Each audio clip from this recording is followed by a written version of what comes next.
CrossFit Cheltenham mixed pairs throwdown WOD 1 is the 6-minute AMRAP that starts with 20 synchronised box step-ups. Then the athletes will share 30 sandbag forward lunge steps on the spot, 40 double unders that are shared or 120 singles, 30 goblet squats shared, and then 20 ball throw and catch reps between the two athletes, and then repeat as many rounds as they can in the 6-minute period. So we'll go through the standards first. The standard on the box step up, the athletes will start on either side of the box and must step onto the box. They can't jump and reach full extension at the top. Full extension must be reached at the same time, or if one athlete gets there first, they must wait until both athletes are on the box. So a second rep, athlete must wait, that would be a good rep. And again, athlete step on, athlete waits, good rep. A couple of times. Once 20 are complete, move on to the sandbag forward lunge steps. The sandbag can be held anywhere you want. Front rack, down on the arms in a low position, as long as the sandbag doesn't touch the legs during the lunge. Back racked, over the shoulder, back racked, back racked. Entirely up to you. Only one athlete can work.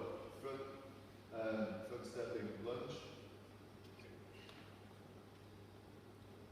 The knee must touch the floor at the bottom, and the athlete must reach full extension of the knee and the hips at the top, with the feet together.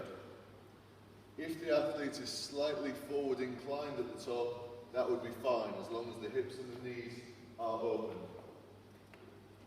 So you can be leaning forwards as long as you've reached the straight leg open hip standard.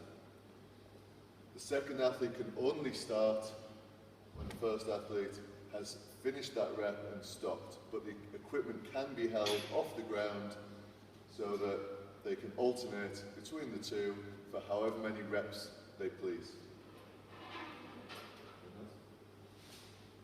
Good. Double unders. Standard, simply 2 revolutions of the rope per jump. And stop. This can be shared or just done by one athlete. It doesn't matter whether one person or 2 people do the work, and if you cannot do double unders or you choose to go for single skips, then both athletes must do single skips. 120 single skips instead of 40 double unders. Single skip, once through per jump. So either double unders or single skips, not a mixture of the two. When the skips or double unders are completed, 30 goblet squats. Each other's style. The equipment can be held while the previous athlete is finishing the double unders, and then only one athlete working, hip crease below the knee, full extension of the knees and the hips at the top. If the arms touch the legs, that is allowed, that would still be a good rep, but the kettlebell must be held in the arms in front of the chest. The kettlebell cannot be rested on the shoulder or the head, or held in the hands beneath the legs, between the legs.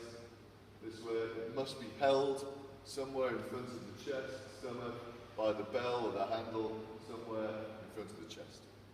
Again, a rep must be fully completed before the partner may then commence with their rep. Equipment can stay on the athlete during the other person's reps, and then could be rested if need be. Finally, the lacrosse ball, throw and catch. So, it doesn't matter which side you start with, but you must start with one side of the body first, so arms out, that side of the body.